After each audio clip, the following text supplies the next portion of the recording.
Today's a special day because Diablo 4's quarterly update for October is finally here. And in this update, they are going over sound design for Diablo 4, and more specifically, how sound affects the feeling of a game and how exactly they obtain these sounds for the game itself. This is all very exciting for me because for some of you who don't know, I actually went to school for audio engineering, so I'm quite the audiophile, especially when it comes to video games. Sound in a video game can make or break the entire experience. Properly recorded and mixed sound can take you into the game and make you feel like you're actually experiencing what you're seeing on the screen. But conversely, bad sound can actually take you out of the experience and make you feel like you're playing a poorly budgeted video game. So needless to say, sound is very important. Throughout this post, there's a lot of philosophical mumbo jumbo and talks about how they get some of their sounds. I'm going to go over some of that stuff with you, and I might read some of it here and there, but I really want to just look at the videos they provided us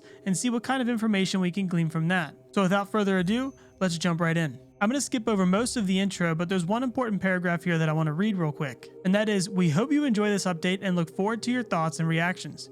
As promised, our next blog will cover endgame systems and visual effects. It's been a while since we looked at systems, and there's a lot we're excited to share. Let us know what topics you'd like to hear about in the future too. I love this entire paragraph.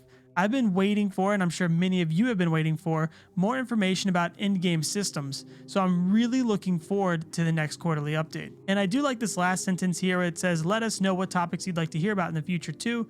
I'm not really sure if that has any impact whatsoever on what we'll actually be hearing, but if it does, make sure to just throw a comment on their Twitter or something and let them know what you might want to see in the next quarterly update. All right, we're coming down to our first video, so I need to throw my headphones onto my bald ass head. Okay, so it says here, before we begin, we wanted to give you something to listen to while you are reading this quarterly update blog. Please enjoy the snowy, dark, and stormy ambiance of Fractured Peaks below as you start on your journey. So let's take a listen.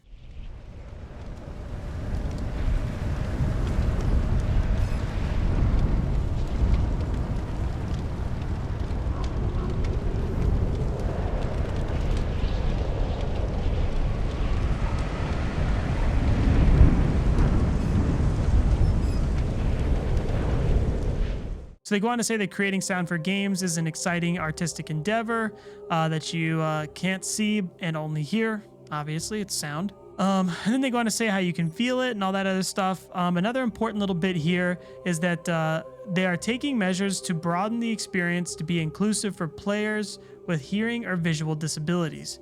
There are various accessibility features underway that we hope to talk about more in the future. That's always good news. Okay, so they go on to describe kind of their creative process a little bit here on how they get sound for Diablo 4. And they also talk about how randomness is very important for audio playback, because just imagine hearing the same fireball noise over and over and over and over again.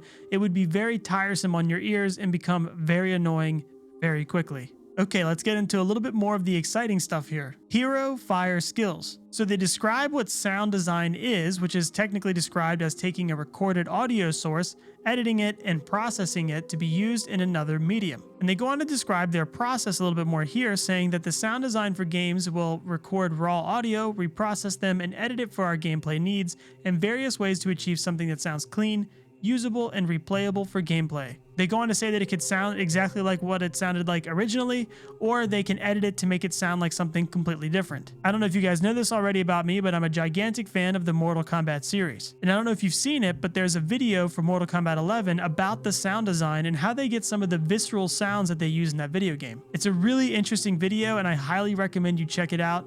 And I'm sure they follow a lot of the same processes that they do for Diablo 4 as well. But let's continue. They go on to say that they traveled far from Blizzard headquarters to record various types of fire sounds in the deserts of California, armed with multiple recording rigs and microphones. They said that while their main goal was to capture fire, they ended up capturing all kinds of other sounds they have used during production, like ambience, rock impacts, foliage, movements, wood impacts, door slams, wooden cabin creaks, metal impacts, and scrapes. And now we're on to specifically the Firebolt and Inferno skills for the Sorcerer. They go on to talk about how they use some of the previously recorded sounds for the Sorcerer Firebolt and Inferno skills. In this upcoming video, they show us a little bit of the process of recording some sounds, and then they give us the example of the Fireball and Inferno skill for the Sorcerer. Let's watch a little bit of the video and how they capture the sounds, and then we'll get to the important bits where we see the Fireball and Inferno skill in action.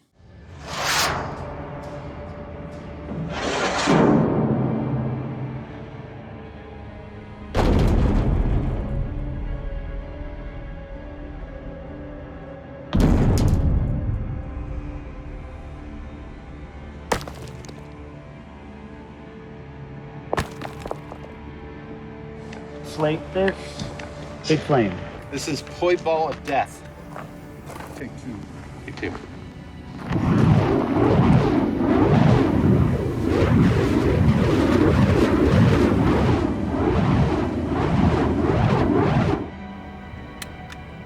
Take 4 or 5. With the fire staff, all 4 wicks are on fire. It's a big one.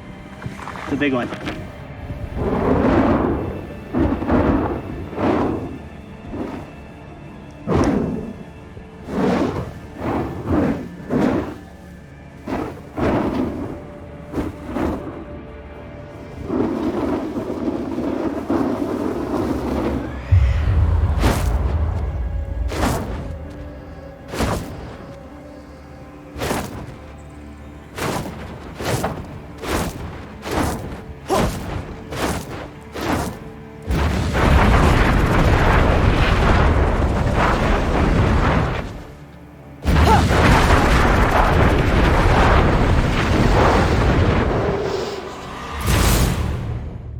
Okay, so the Inferno skill was quite the surprise for me. I've never seen anything like that in any previous Diablo game, so I wasn't expecting a giant fire snake to appear on the screen. But I do have a little bit of an issue with the way it looks. I'm not sure if it's just me, but it kind of looks like the snake is just plastered in front of the game. I don't know if it's because there's like a lack of shadowing or what it is exactly, but it doesn't look like it's actually molded into the game very well. Obviously, this is all like pre-alpha stuff and it's all subject to change, so there could be a lot more they need to do with the skill. And I love the idea and the concept of it. I just feel like the way it looks is a little off.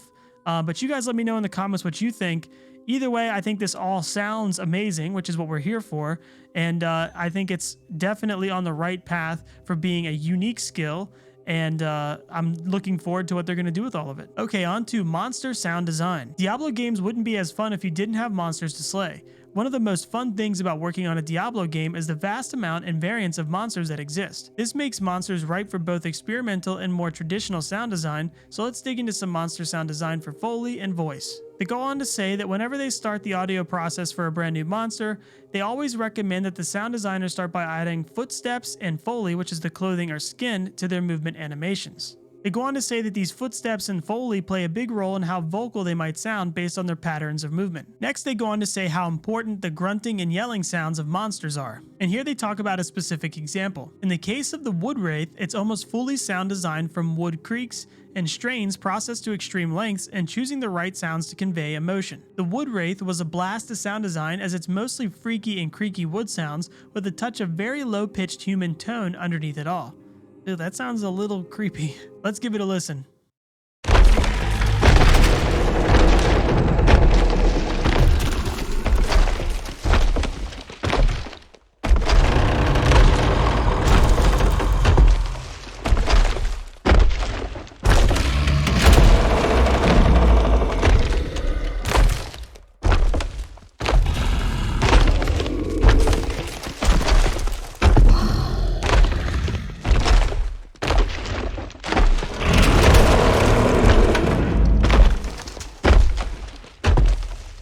I think that sounds amazing. I love how deep and guttural the sound is of the human undertone that they were talking about. In the heavy footsteps, I feel like you can really feel the weight of this monster. Once again, the visuals feel a little off to me. I don't know if it's like a shadowing thing or it's just the overall look and feel of Diablo 4 being a little bit brighter than I would want it to be. But either way, the sound sounds amazing, and obviously it's like pre-alpha, so this is all subject to change. But yeah, let me know what you guys think about this giant wood wraith in the comments below. Let's continue. Another monster we had the pleasure of working on is the disgustingly awesome fly host. Ugh, is that the thing with the like spider thing hanging out of the monster? Nah, that's probably not it. This beast walks around birthing flies to attack the player.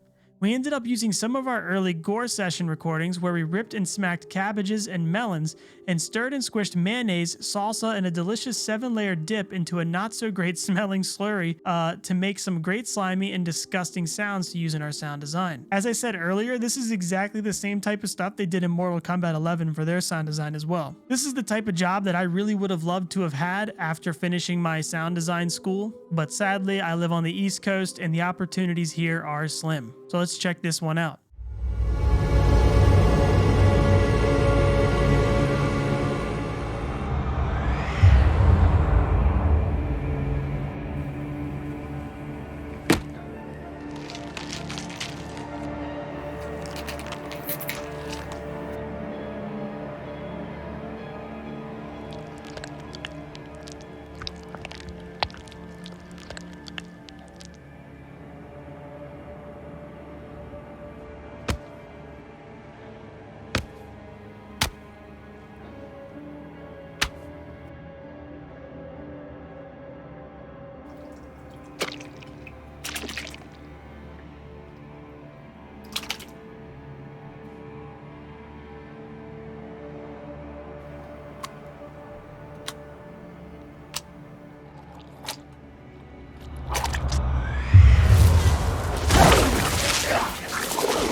Wow, so holy shit, that was pretty gross. But we did get to hear not only what the monster sounded like and all the different sounds for that, but we also got to listen to the impact sound of the fireball, which sounds fucking amazing, by the way. And another thing that I want to point out is that whole environment looks really, really good. I think that's the first time we've seen that, and I'm not sure what area that's from, but it looks amazing. Okay, let's continue to the open world ambiance. One of the audio pillars for Diablo 4 is living audio. What this means is that the soundscape is ever evolving and never static. This pillar is built deep into the sound design variations we create for all types sounds. I think they meant to say for all types of sounds, including when it plays back real time in the game, especially the ambiance. Because of the importance of the massive open world, we wanted to give the ambiance as much detail as possible and think of it on the same level of hero sound design. Having the audio and the systems changing subtly over time is key to this pillar. We always want the subtle changes in ambiance that might not be very noticeable, less repeatable, and feel more natural and immersive overall. They go on to say that they use audio systems like real-time occlusion, high-quality reverbs, and environment reactive delay/echoes to help achieve the subtle changes over time in the environments. They've provided some long-form recordings of in-game footage with a static shot where you can hear the ambiance changing over time. Not only does this show some cool ambient sound design, but they also wanted to provide these to you for your tabletop RPG sessions or even just to sit back and get lost in while working. The clips were recorded around 5 to 6 minutes and looped to be almost 1 hour. It looks like they gave us 3 different recordings here, but there's also the one at the top. There's the fractured peaks up at the top, the dry steps here, the Skulls Glen Coast, and the Skulls Glen Rain. So let's listen to a little section of each one.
I gotta say, for the Skulls Glen Coast one, the whole area looks amazing. And not only that, if you look closely, you can see that the shadows from the clouds above are actually overcasting on the floor in the game, which really is amazing. And just to see in an isometric game, I don't think I've ever seen anything like that. It's so weird with Diablo 4 because I swear when I look at certain areas or certain aspects of the game, I feel like, oh, this is way too bright.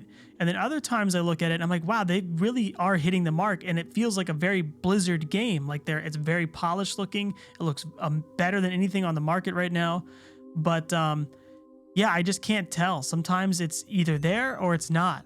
And this area, the coast area, is definitely exactly where I like it to be. But let me know in the comments below what you guys think about all of these different areas and their sound design. I personally love the direction of the sound, and honestly, I had no real concern about the sound of Diablo 4 ever. On to dungeon ambience. When it comes to the Diablo dungeon crawling style ambience, we take a special delight in creating various and unique sounding experiences to heighten your immersion. Our approach to the dungeon ambiences is a bit less intense compared to the new open world, as we don't want to distract you away from a key part of what makes a Diablo game fun, dungeon crawling. They go on to say that for Diablo 4, we are taking a more realistic approach to what you hear is what you get when within a dungeon. With long reverberation and sound occlusion, we want you to pay close attention to what might be just around the corner, mentally preparing you for the next pack of enemies. And the examples they're going to give of this are of breakable interactives. The team have been creating hundreds of amazingly detailed breakable objects in Diablo 4. They say that destroying objects in Diablo should sound just as gratifying and believable as taking down monsters.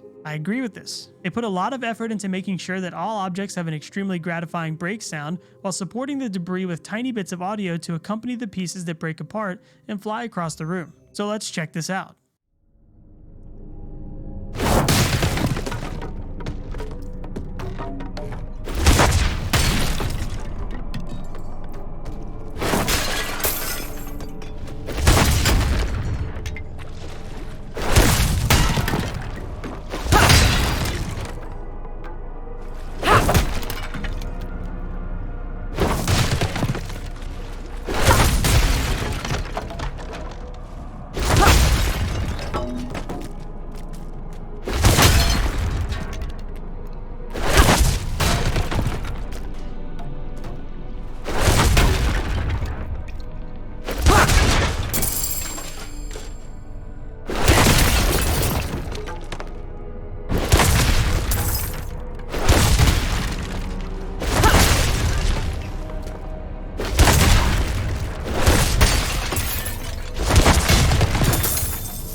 Did they just get a pair of legendary boots out of a pot? I think they need to nerf the drop rates of legendary items. I don't know about you guys, but I think that all sounded fucking amazing, and I really can't wait to hear more of what this game has to offer. I loved every single bit of that video except for maybe the legendary boots part, which I think was just put in there as a sound example and is probably just to be funny. I honestly just really love the sound of the impacts when the fireball hits the objects. And not only that, the animations look really good as well. Some of the objects just explode, which makes the whole interaction that much more satisfying. Okay, let's go over the last part here, the game mix. Finally, I wanted to talk a little bit about the Isometric Camera. It provides some interesting challenges when it comes to bringing all the elements of the game mix together. Because you can see the battlefield at a certain angle out to a certain range, we have to make sure that the monsters existing on the screen are covered with audio, but have the overall mix not feel too cluttered nor too empty. There's a lot of real-time juggling of sound playback based on priorities and importance to you, the player. For Diablo 4, we are able to drive the real-time audio mix more than ever before. Because of the isometric camera view, we must trigger sounds on just about everything you see,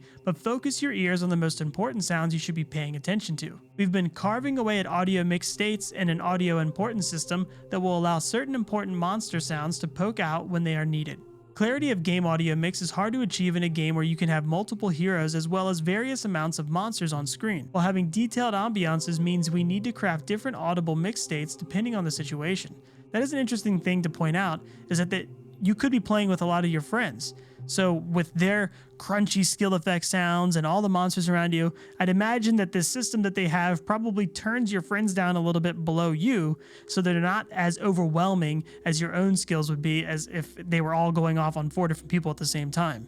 We hope you have enjoyed this brief look into the sound design of Diablo 4. There's so much more to talk about, but alas, we will have to save it for another time. We welcome any feedback you might have about anything you have heard in the videos or learned about in this quarter's blog. Thank you for taking the time to learn more about the soundscape of Diablo 4. I gotta say, from the environment ambiance to the monster sounds, skill sounds, and the breakable objects, this all is going to create a very visceral and satisfying experience. I, for one, can't wait to get my hands on the game and just experience all the other sounds that they have meticulously crafted for us to hear. Let me know in the comments below what the favorite thing was you heard in this post and what you're most excited about in Diablo 4. I look forward to reading your responses, and I hope you like what you saw in this video.